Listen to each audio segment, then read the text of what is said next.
Ha! We vibing. We vibing. You vibing. She vibing. He vibing. We all vibing. With who? With Reeves. Vibing with Reeves. Yeah. Welcome to another episode of Wait for it, wait for it. Vibing with Reeves. I knew you knew. I knew you catch a hint. I knew you catch a hint. You smart. Yeah, Vibing with Reeves. Another episode.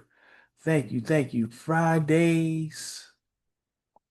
That's how we do it, baby. Vibe with me.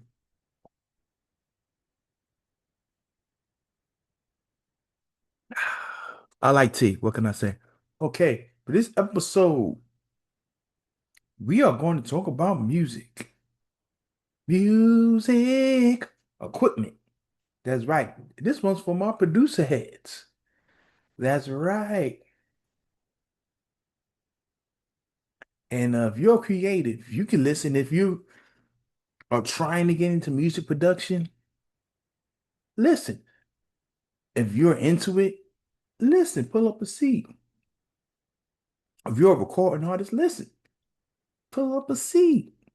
You know, if you're just curious about it, listen, pull up a seat. If you're a parent and you know your kids bug you about equipment that happens sometimes, oh, they want this drum machine or they want this keyboard, they want to produce, they don't know how to go about it. I don't know, they driving me crazy.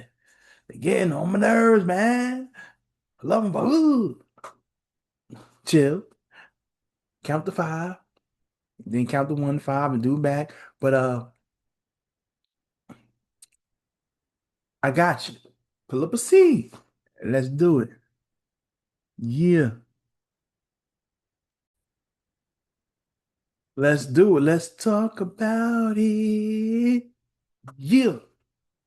Let's talk about music. And as far as the music equipment goes, and there's this thing called talent. That counts. Some people are so into the music equipment, they forget about talent.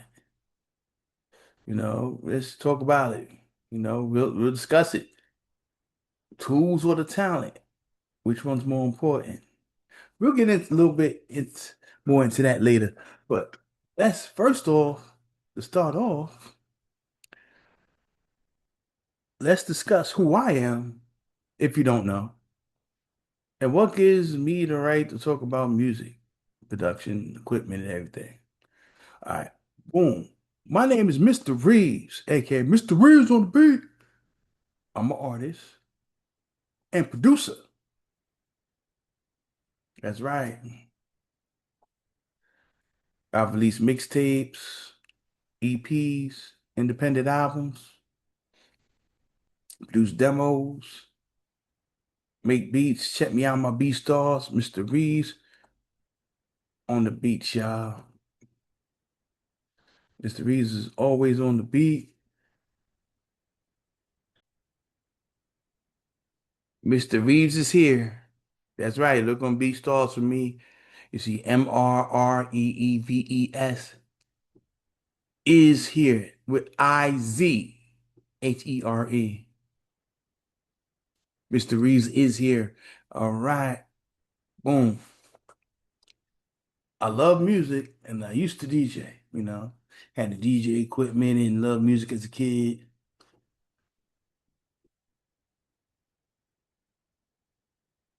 And started DJing when I was young. And I mean younger than I wasn't even a teenager yet. And I was taught to DJ.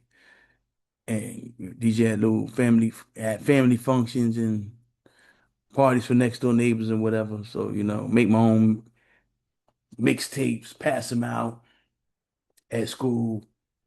Just look what I did. Look what I did. Check this out. Check what I could do. It was more about that than me hustling up that cash. You feel me? I was just trying to get to the moon young just then. I was just trying to show people what I could do musically. Look what I can do. Look what I can do. That's what it was. And then I started going and make my own beats using the pause break method. Pause tapes. Oh man, it's kind of in fashion to talk about pause tapes now. Nas did the song in his last. Nas, the DJ Premier, had the song talk about pause tapes on their last album that came out December. Check that song out. And for those who don't know, the uninitiated, a pause tape is when you take a tape, audio cassette, and you have like a tape deck, which can have two tapes in it. Or you even do it on your boombox. I started doing it more on the boombox. It was easier doing the boombox. And you take a cassette tape, you have a blank one, but you also have a cassette tape of the song that you wanted to sample. And you sit there and take the part. Maybe it's in the middle, maybe it's in the beginning, maybe it's towards the end, whatever part you wanted to take and flip, whatever part you wanted to use. Okay, you play that part and you record it onto your blank tape. And then you stop. Stop both of them. But actually, you pause, stop the other one, you pause the blank tape, then rewind the old tape that you wanted to sample, rewind it back to that part you wanted to get, and then when you're ready to play, you play and you unpause, and then you play, and then it's recording again, and you do that up until you feel you got enough time for someone to rap or you reflect your beat. But I was doing it to the point where I was using multiple songs and getting in multiple parts from the same song. I'm like boom, boom, boom, boom, boom, boom, boom, boom, boom. Okay, bring it back. Doom, doom, doom, doom, doom. Then I might say, let me use the vocal part from that. Yeah. Bah. Boom, boom. And I flipped that part. I got much better with it. I could have breakdowns and all the stuff coming in there. Cool. And that's how I started. And then I found out there was a recording studio in the neighborhood. It's like crazy. I'm passing by it. I was still in high school. So I was passing by on the way to school, on the way back from school every day, not realizing. I'm like, wait a minute, there's a studio right there. I'm tripping. I'm tripping, tripping. How didn't I see that? So, and the price was like, okay, I could do that. The price was swingable. Went to the guy, he was cool, lab, what up? And it was in the basement, 24 track studio. He didn't use the real machines, REEL, the big machines, the big tapes you see in the movies when they're always in the studio. I didn't have that. He had the ADAT tape. I wish I had my ADAT tapes right on me. I don't feel like digging them out to find them. Someone's gonna say, "Paul is digging them out." It's an inanimate object. Cut it out. Anyway, I don't feel like looking to bring out the ADAT tape, but if you see an ADAT tape, it looks just like a VHS cassette. It looks exactly like one. And you put it in an ADAT machine. And the ADAT machine has 8 tracks per each. And it looked like a fancy VHR. VCR, say VHR, VCR. And you put it in there and it records 8 tracks onto that one ADAT tape. But if you wanted 24, because I said it's 24 tracks, how would you do that? You get two more ADATs. If you only wanted 16, then you would just get one more ADAT. That's how that works. Now, I believe it was the analog digital audio tape. That's what the ADAT stood for. And not the DAT tape, the digital, which is the digital audio tape, which is just a small cassette. You could record your mixes onto that. That's what you record the mix onto, but you wouldn't break it. It wouldn't break down into track one, track two, track three. Like the ADAT would. That's like a cheaper version of doing a master tape because it was way less expensive to get in a real tape. Spending 75 or $100 a little more for one tape, then what was that? I spent like 15 on. Yeah, it was like I think it was 15 for the ADAT tapes, you know what I mean? So that was more doable for a high schooler. So I'm like, oh, I'll do that. I'll do that. And the studios are cheaper if they had the ADAT. If you use the real, then they're gonna charge you more. It might be like $100 a discount for the hour. Like that's why some of those old songs, the old rap songs, the old hip hop songs, they wasn't doing a lot of punching in during the 80s and some 90s. Because if they, yo, they probably didn't have the budget. That's the hours was crazy. I did research. You hear people talk about hundreds of dollars an hour. Shoot, even when I was trying to go in the studios, it was expensive like that. And see, maybe I could go to a studio with the reels. Then I'm like, oh, nope, humble me real quick. Like, no, I can't. Not right now. Nah. So anyway, going back to the starting with the equipment. Okay, that's an example of equipment. You record onto it, the ADAT machine.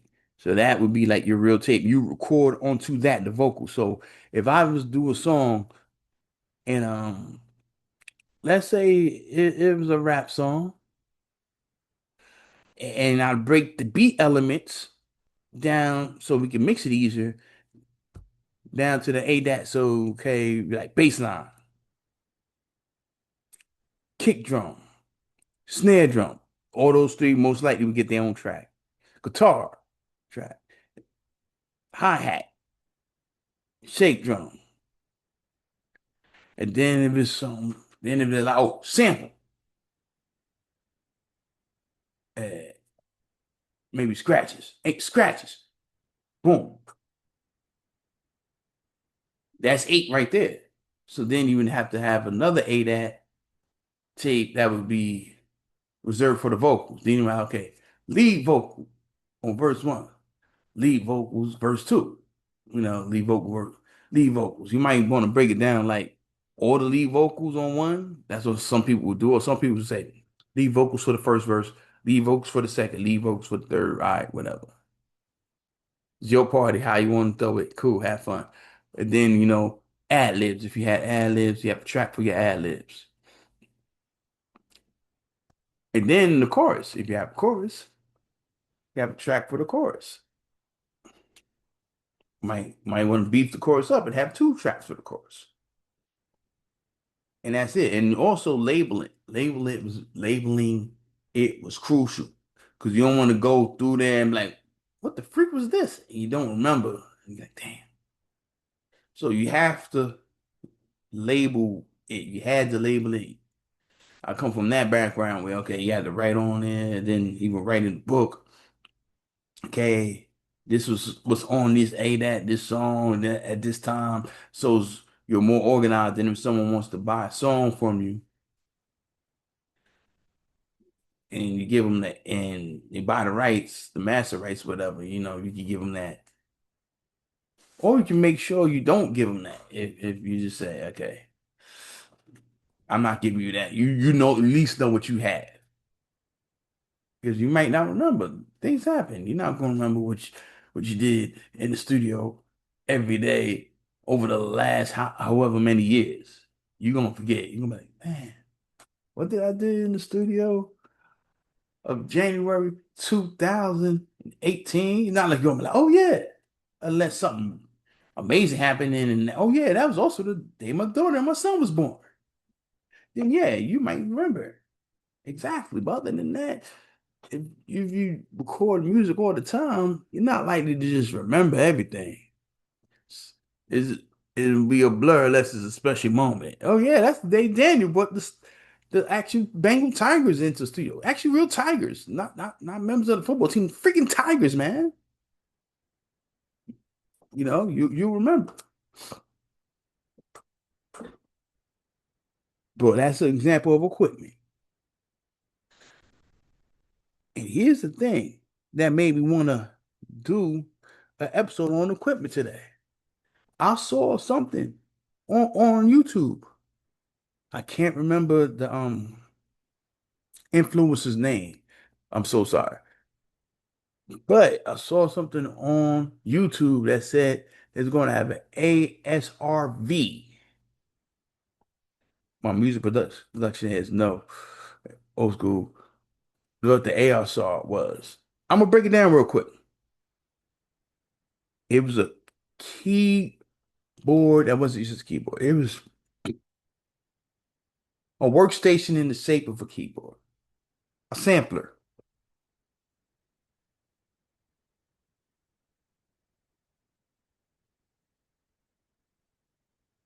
And that sampler was amazing.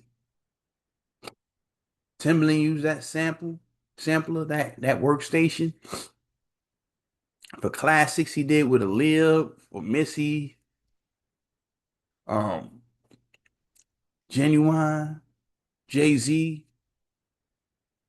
Kanye West used that for classics he did back for Jay-Z for his album for Brandy. Alchemist used to use it coming up with classics and stuff. RZA used to use it. Because a lot of time producers use different pieces of equipment. Some just stay faithful, say, I'm just use this one, but most have a couple of pieces they use and a couple pieces of equipment they use. And that was a piece of equipment that I have used. It was the first actual piece of equipment I used, not the ASR-10. I used that, but the ASR-V is supposed to be like an emulation of the ASR-10, a, like a dedication of it. Let's see how if it sounds how the ASR-10 used to sound. The ASR-10 was wonderful. I love the filters on the samples. When you get the sample, you can put the filter on. The filter was just amazing. The circuits on it made everything sound so warm. And it wasn't just a sampler. You could record on it. You could record vocals on it. You could record someone playing an instrument and sample it while they playing. So you can have a guitar player come up there and just play and sample that and then chop it up later. You could do that on there. And that's an old piece of equipment. You could do it. And it would sound crazy. Now it worked kind of slow, you know. The work pace isn't the same as the equipment we have now. It isn't in the leagues of the dolls and the equipment we have now, you know, because it's been advances in technology, you know. Talking about something that was made in like 1991 and came out originally in 91. So, you know, something that came out in 91, you know, there's going to be some ways that's behind something that came out 2025, 24, you know, so forth, so on. But there's also going to be some magic that's attached to it that equipment nowadays could take note of. So it's definitely not something to sleep on. And what I loved about it is that it came with disc. For those who don't know, there used to be this thing called computer disc. You know, when you had a computer, you had a disc that you put in and that you save your programs and save like your book reports or anything to that disc. And then if you wanted to sorry, you wanted to pull it up, you would insert the disc back in the computer. Well, the ASR-10 worked in that same way. So, you know, you had the disc and the disc would have sounds on it. That's right. It came with some sounds. It might be guitar sounds, bass sounds, keyboard sounds, piano sounds, drum sounds, sound effects. And that's where they say, well, that's where Timbaland had the sound effects, or argue that somebody with the baby crying was on one of those ASR-10 discs. You can have different instruments. I believe that because my engineer let me hear it. I'm like, oh, baby, you can do all this stuff. You can have slap bass on there, different basses, and back in the day, you could go to like the Sam Ash Guitar Center and get more this for the ASR-10. So you could upload sounds into it. It didn't come with any sounds on it.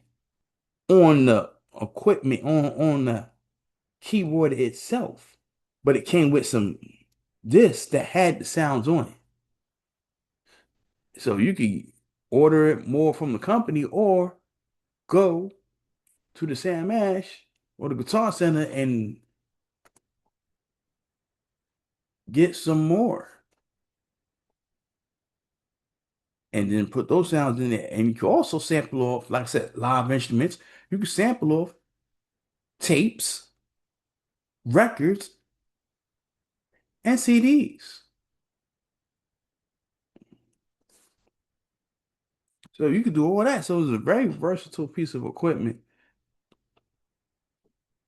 You could come out with some fire with it if that's your vibe. But there's producers out there who said they didn't like it. It wasn't to their liking. There's producers out there who, back in the day, they preferred the MPC 60. Another classic piece of equipment. I know if you're into the, the equipment talk, all my gearheads, we call them the gearheads. They care. All my gearheads, you know you've heard about the MPC 60. That was came out what I think 86, 87. That's right. Drum machine sampler sequencer. I never used it. I know there's a lot of classics used with that. I used the MPC 3000, which came out after that. It came out some years after that. I used the MPC 3000. That was the second real piece of equipment I used. There's classics made on that. And you could sample, you could make, you could sample, like I said, sample records, tapes, CDs, uh, and just come up with dope stuff. It doesn't have to just be loops. You could do your chops on there. You could chop on ASR 10 too. Woo. But yeah, you could do your chops. You can have a nice swing. The swing on the MPC is the stuff for legends. And I always loved the pads. Because when I dealt with other drum machines later on, the pads aren't always the pads aren't always cool. Like the M Audio Axiom, those had the worst pads for me. I mean, you break your fingers damn near trying to make a drum beat because the pads were just tough and rough. It was like, y'all fill these with concrete? What the hell? This ain't rubber. This is concrete underneath the rubber. This is why you need damn near a mallet just banging over the trigger the sounds. It was crazy. But other than that, I loved M Audio Axiom 61. I was using the first generation, but yeah, other than that, I liked it. And that was a controller, more equipment. So, but the ASR 10, that's someone's taste. Someone else had say they like the MPC 60 or they prefer the MPC 3000. Some prefer the MPC 2000 XL as well. I use that. I use that also. That was dope. That was dope. Some people like that. And with the zip drive on the side, more sounds, more capabilities. But also, when you talk about the MPC, you could also use that as a sequencer. It was a sequencer.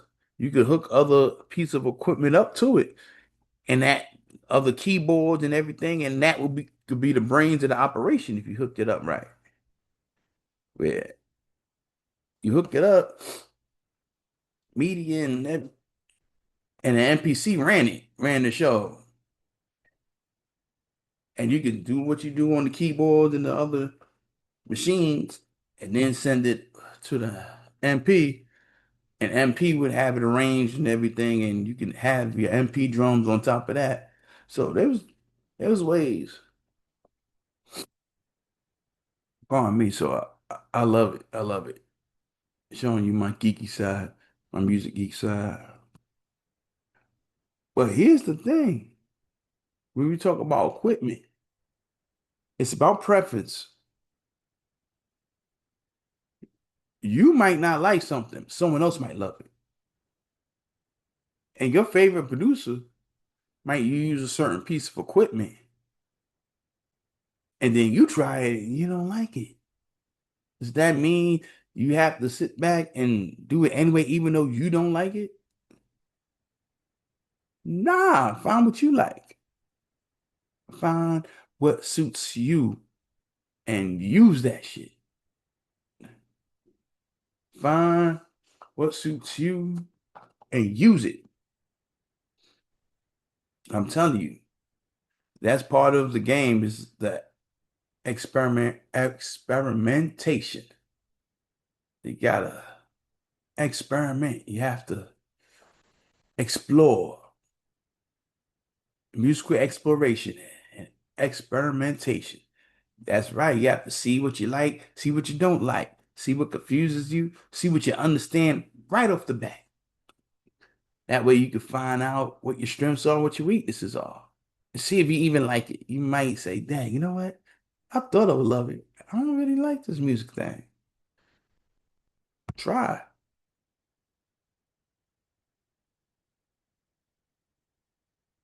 But you may be saying, damn, it's expensive to do this stuff, and I'm trying. What if I spend thousands and thousands of dollars and I don't like it? I wasted money. That's a foolish thing to say. That's a bad investment. Yes, it would be. But thankfully, nowadays, you don't have to do that. If you have a cell phone, you can get some free software on your phone and start making beats.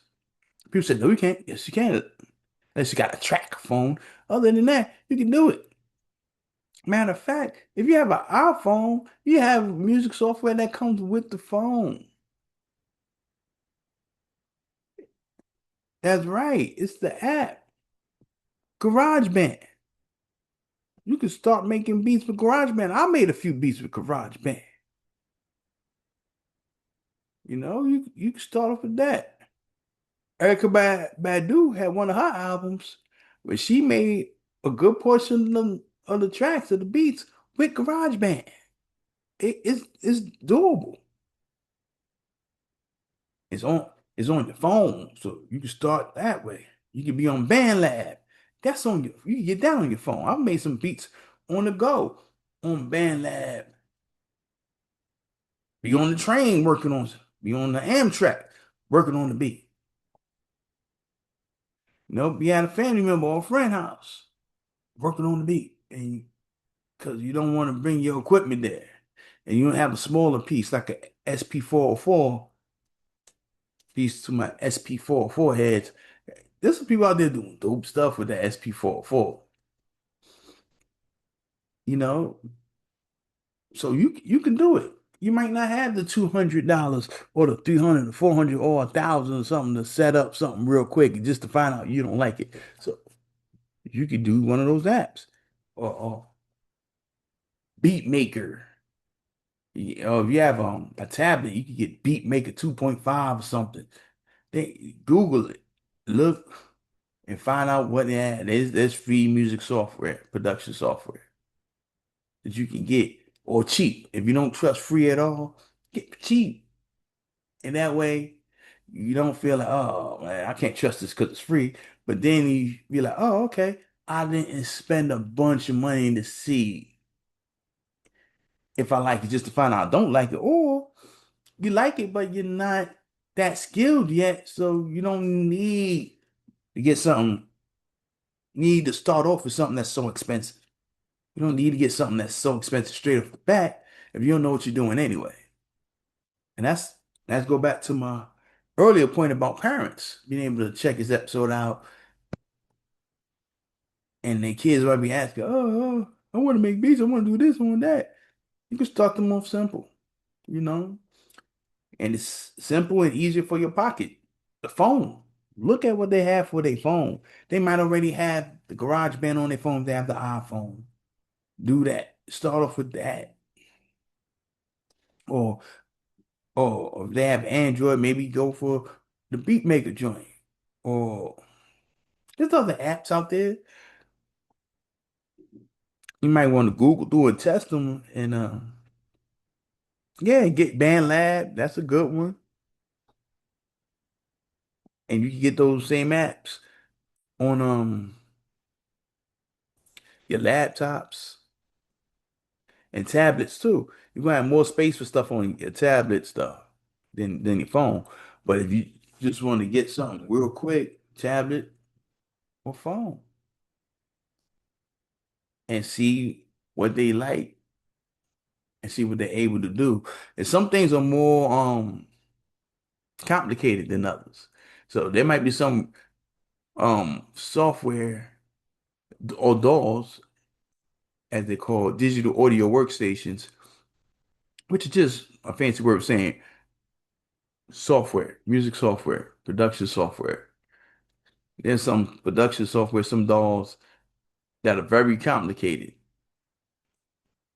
It's like if you're a musician and you're a computer scientist, that joint would be right up your alley.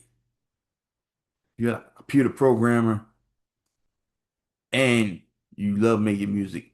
That'll be your thing. But if your kid doesn't fall into that category, get something that do some investigation. You have to. Just make sure you have something that doesn't have such a high learning curve, you know. And also see what instrument, if they play an instrument, you might want to get something that caters to that instrument, you know. So it's investigate and they investigation on both y'all and guitar. See what if they play the guitar, see what program is good for guitar.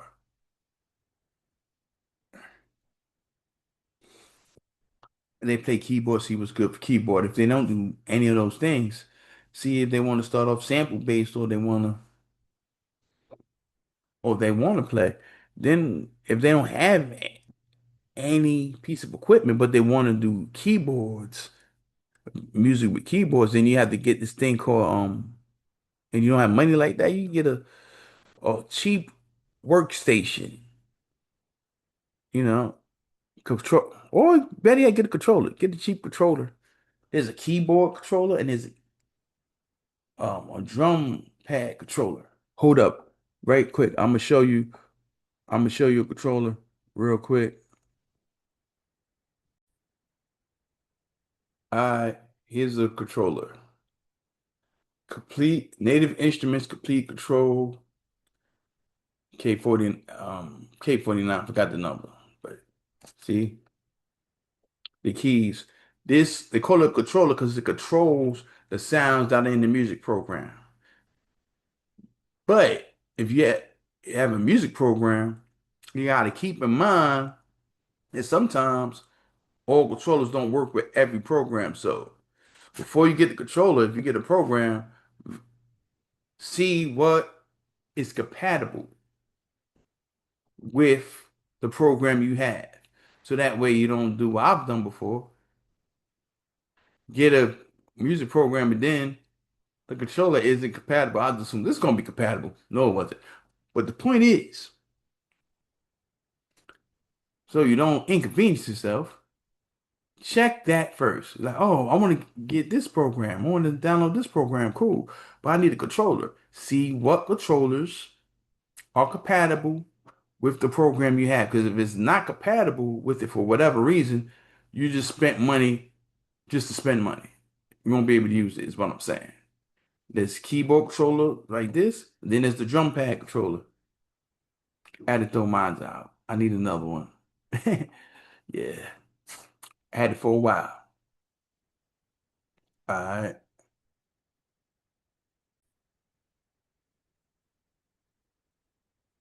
Okay, so that help. Hope that helps. Use that. And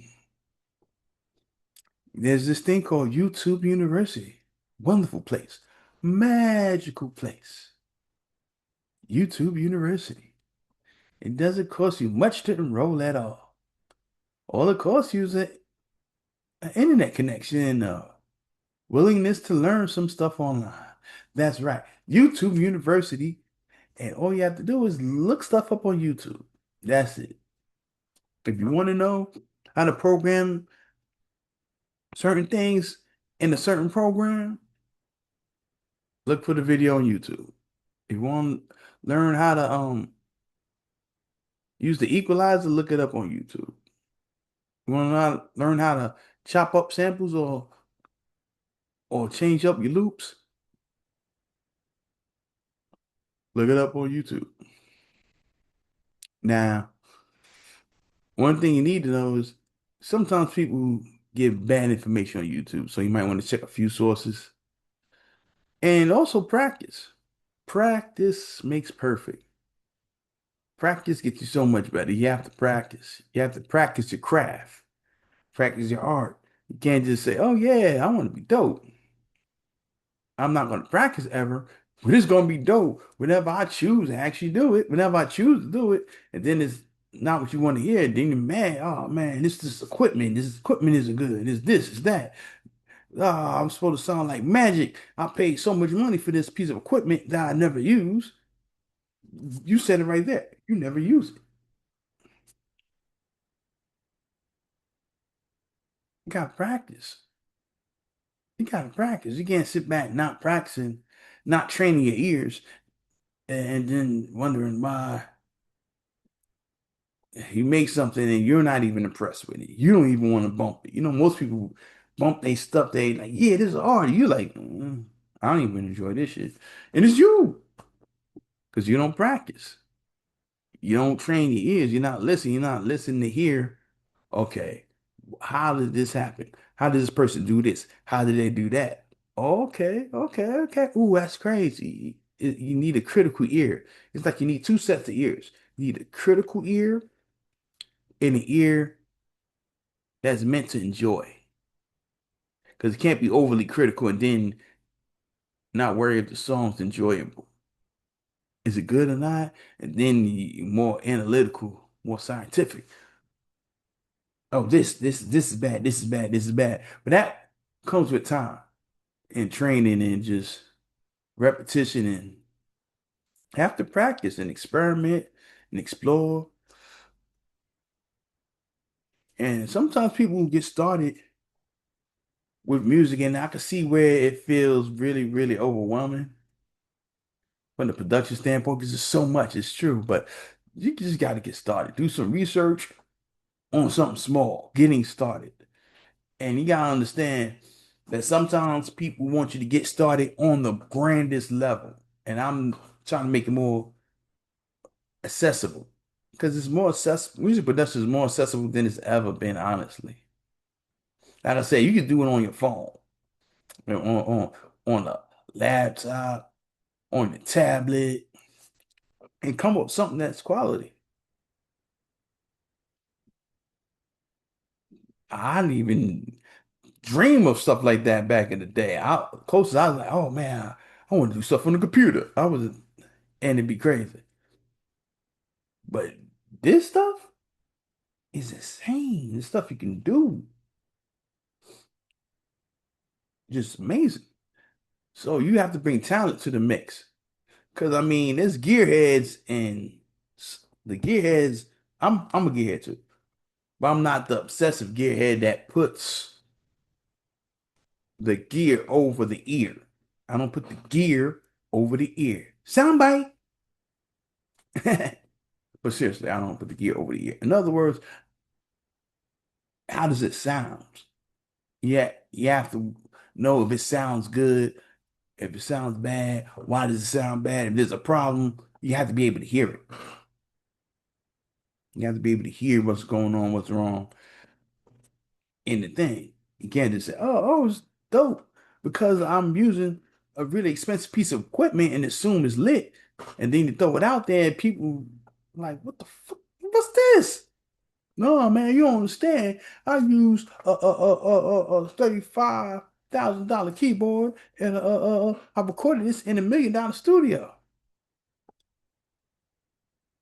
Man, you need to get your whole bunch of refunds back, bro, because this is trash. You don't want to hear that. So you can't be distracted by being obsessed with the gear. The gear ain't more important than the ear. Now, both matter. I'm not saying the gear don't matter. It's like you're trying to record a professional song and using a Fisher Price keyboard and you're wondering why it sounded like a toy. No, I'm not saying that. What I am saying is don't put the gear over the ear. It's balance. Both matter. You have to be able to hear what's going on.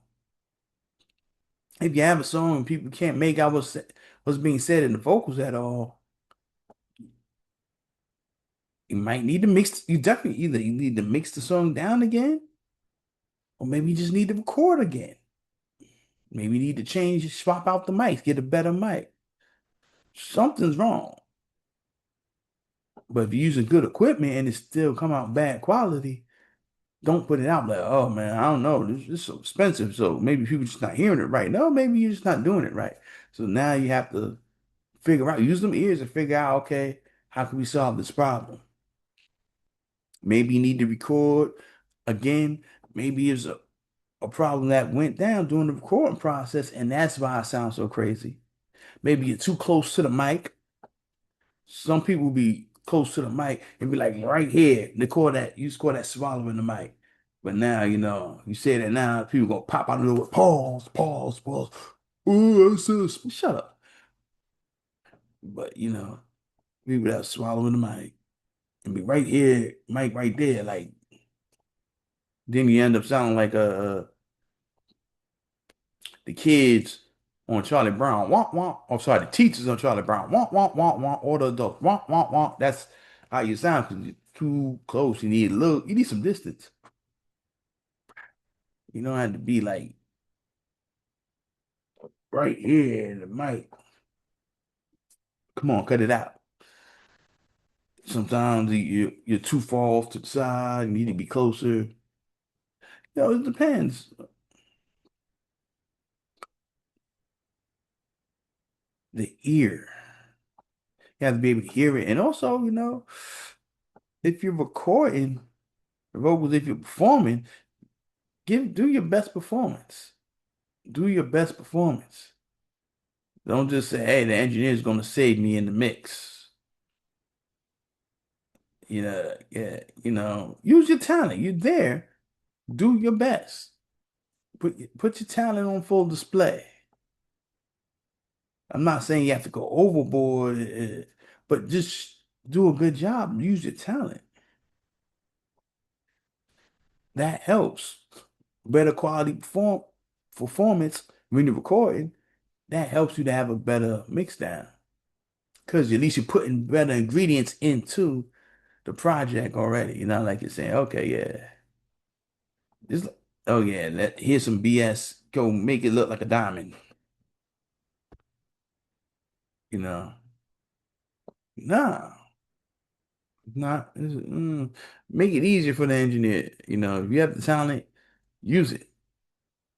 It's not just the tool, it's the talent. You got to use your talent, your skills, and the tool,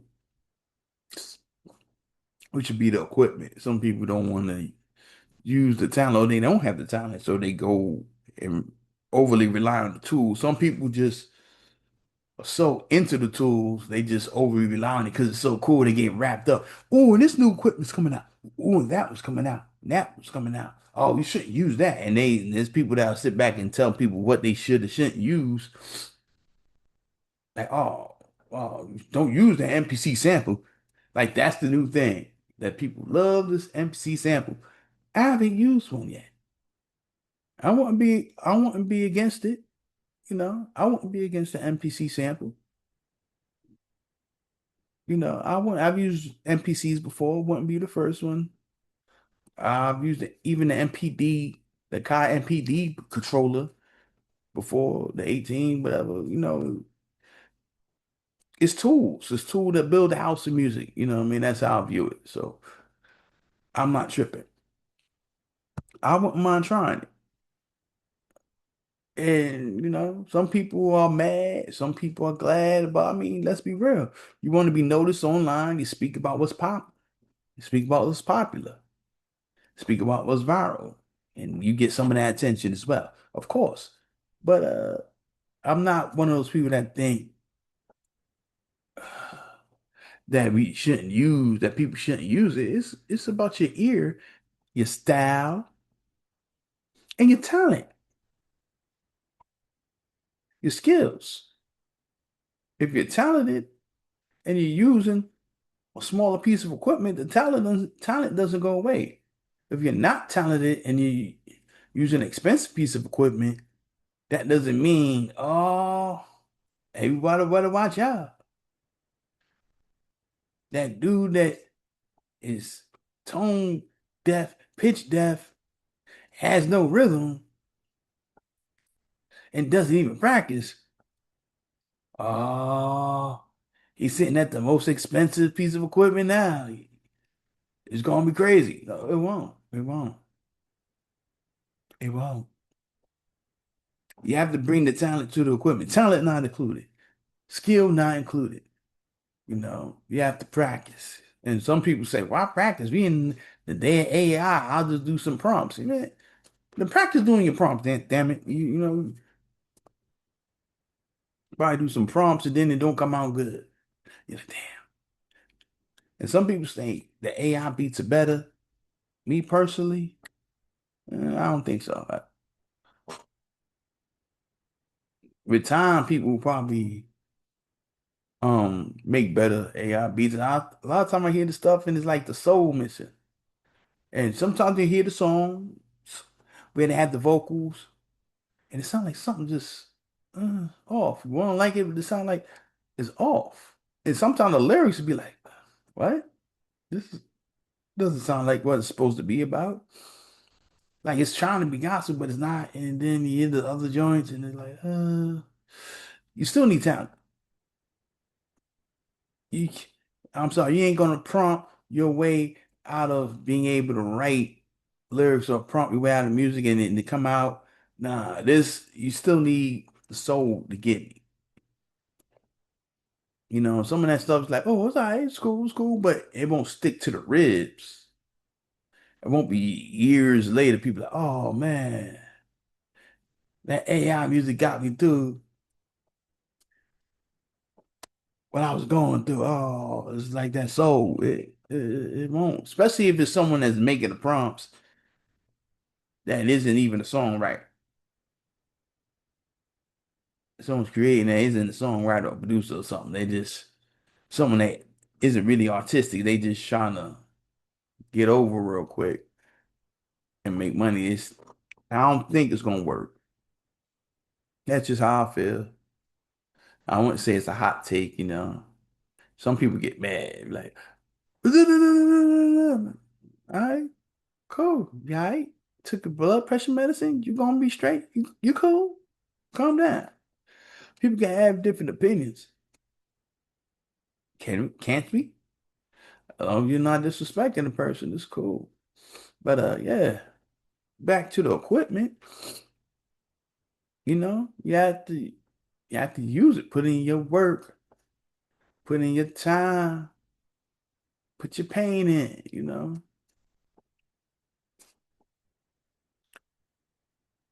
and use what's best, what you feel is best for you. And if budget is a concern, if budgeting is a concern, I feel you.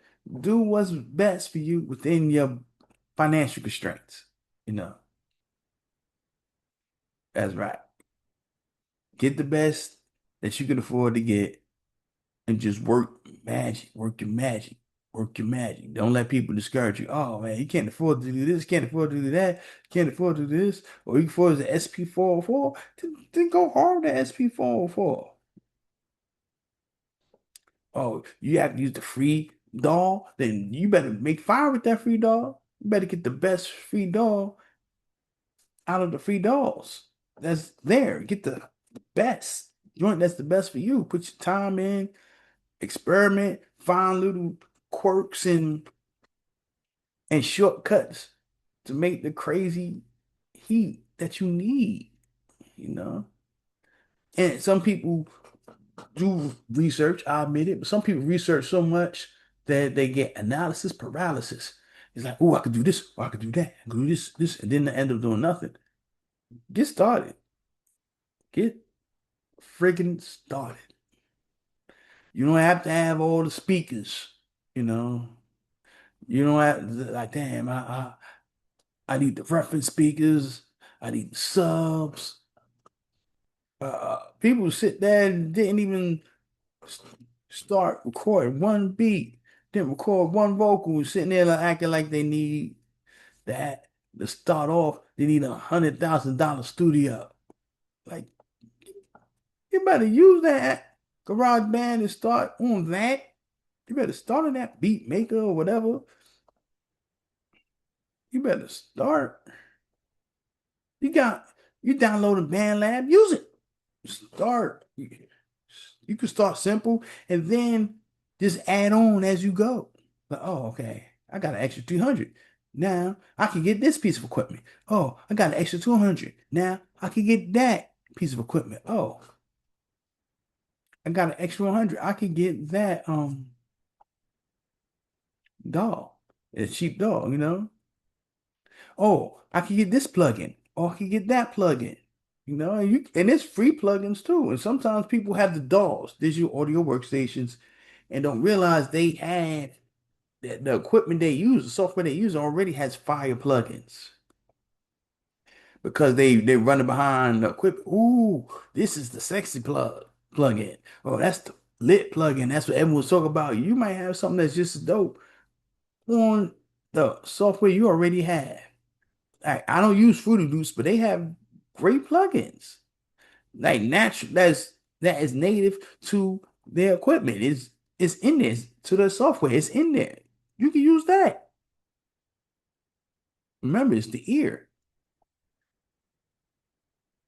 So you might have that. Ableton has dope shit. I use Ableton and Reason. I use Ableton and Reason. Both have dope qualities and dope plugins you can find in it. Use that. You don't have to be the person that goes broke over plugins.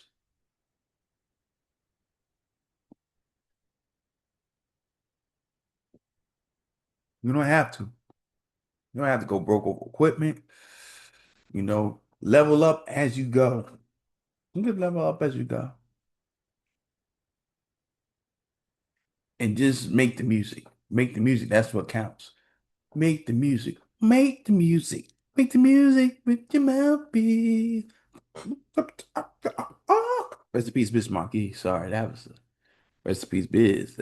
That's on Pop Them Head. But yeah, make the music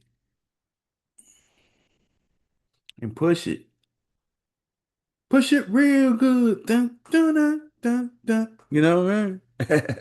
Seriously, push the music. And that's what it is. And speaking of music, I got some available. Check me out, ReevesENT.com. New music on the way. Check my All Killer No Filler EP out now. Now available. That's right. Check it out on ReevesENT.com. And Fridays, new episode, Vibing with Reeves. Thank you for your time. Thank you for your time. Please like, share, subscribe. Let me know how you feel. Let me know what piece of equipment you use or you're thinking of using, you know. Let me know if you ever use the ASR10 or the MPC. Which MPC? If you use the MPC, let me know whether it's the Renaissance, MPC 160, 3000, 2000 XL, whether you getting a sample or not. Leave that in the comments. Let me know. Let me know. And real quick, this hoodie right there by my partner, Mr. Washington. I'll let you know when it's available. Glass box. Yeah. Stay up, y'all. Be vibing.